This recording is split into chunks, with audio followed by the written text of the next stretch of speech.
What's going on, guys? My name is Triforce Addiction. Welcome back to another COD mobile video. So today I am going to discuss the diamond machete and just overall the melee weapon itself. So I know you guys are aware that I did not make a Damascus video for this weapon. To be honest with you, the way it looks, especially with Aether Crystal, something that it took a while to unlock, it doesn't really look that appealing. But in terms of diamond camo for the machete, it is a completely different thing. If anything, diamond camo is probably the best completionist camo for this weapon, and that's mainly because just how well designed it is. I say that because how often do you see a melee weapon that has a lot of gold in it alongside diamond? Because typically when you see a baseball bat or even the axe, it's nothing but diamond studs.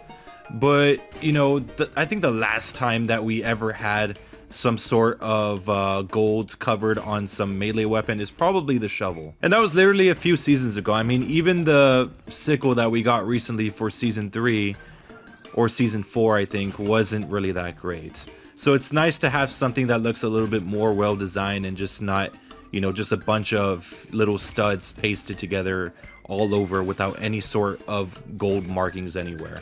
So it's nice that they put like a lot of solid gold around the blade of the weapon. So now let's just talk about the machete itself and my personal opinions on it. So I unlocked the machete not through the challenge, but through the DRH lucky draw. So for those of you guys who don't know this type of rule, but if you don't want to grind out a weapon in the seasonal events, you could always get like a draw, or you could always get it somewhere else that's locked behind a paywall.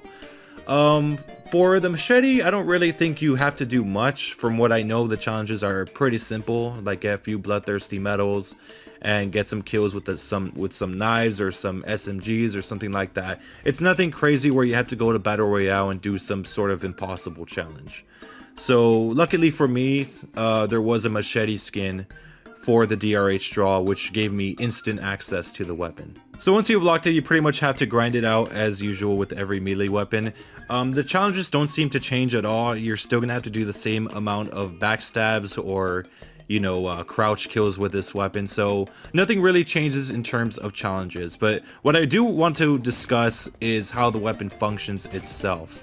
And I do have to say it's kind of weird, but like at the same time, it's alright. The reason why I say it's kind of weird is because we have like a lot of melee weapons in this game, right? But every single melee weapon seems to hit the same way, and it's kind of weird. I mean, you know, in other Call of Duty games, you always have some sort of different animation, or I guess a hit animation, when it comes to melee weapons. And I feel like there should have been some sort of thrusting animation to make it more, like, I guess, logical.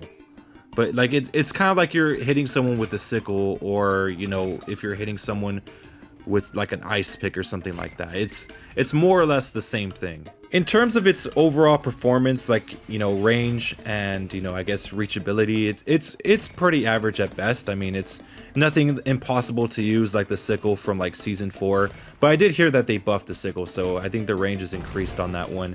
But it's not like you have to like be hugging or kissing the opponent in order to kill them. It's, you know, you could hit them from a pretty considerable amount of range, and it's not one of those things where like it looks like you're not actually hitting them at all. No, you actually do have to hit them. So like I said, it's nothing really crazy. It's a pretty average melee weapon. I don't really see myself using it too often unless I'm just using it for a speed boost in search and destroy.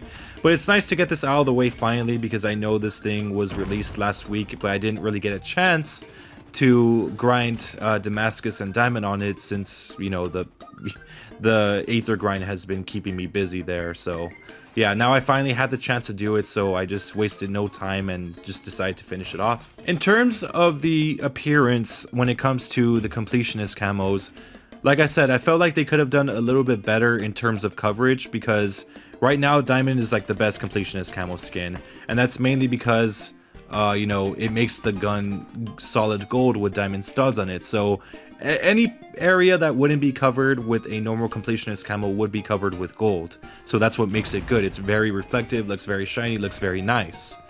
I wish I could say the same thing for the Aether Crystal skin, or like Damascus or Platinum or Gold. but unfortunately, I guess that's how it is. I'm hoping that they can actually fix it in the future, but as of right now, it just doesn't look good with anything but diamond. But anyways, that's going to do it for the diamond machete video. I hope you guys enjoyed. Make sure to leave a like, and I'll see you guys next time. Thank you.